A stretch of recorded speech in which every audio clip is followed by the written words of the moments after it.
There you go.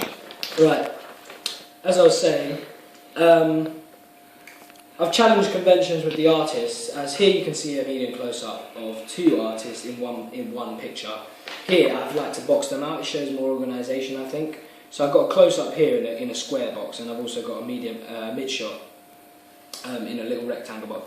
And I've also cropped out using Photoshop a image that I took, another mid-shot that I took, and I've placed it next to that. I think it adds more variety to the magazine, but it's definitely challenging conventions, as you normally see on an XXL magazine and a Source magazine, for example. You usually see 2 images.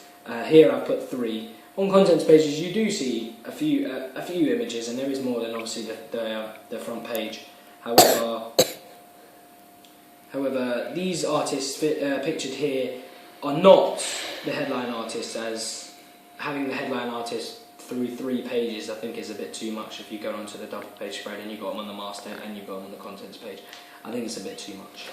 I've also followed conventions of XXL magazine using the black box here, and the same with mine, to show a bit more organisation and yeah, just make it look a lot more professional. Same as down here, and it also says cover on this page, shot exclusively for Base by Matthew Pancratio, which is me,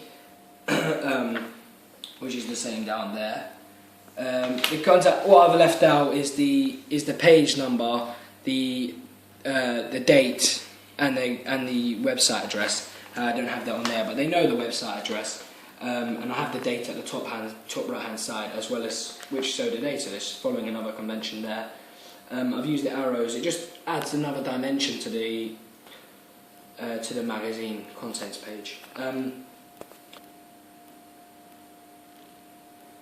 Okay, carry on. Yeah, so as you can see, by comparing the two, I've followed very similar conventions to which you can say to the masthead and the title features, etc., etc. However, the images are organised differently, and I think it shows a different dimension, and it makes mine look a bit more original without just seeming like the same thing as another magazine. Thank you. Moving on to the double page spread. I've actually made 2 double page spreads.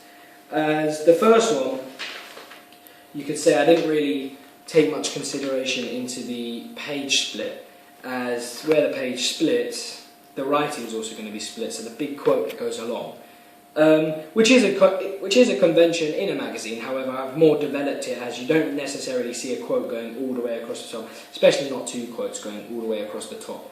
So I've definitely challenged a convention, developed a convention there. However,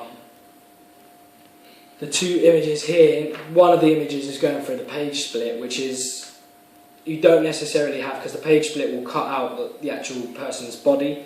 Usually, if the picture's going for a page split, it will only cut out like a bit of a background bit. So obviously, I've challenged the convention there. However, the convention that I've challenged probably wouldn't make sense. Reason being, that is why I made another one. This one here follows conventions, and I've used this magazine here and followed conventions of these 2 magazines.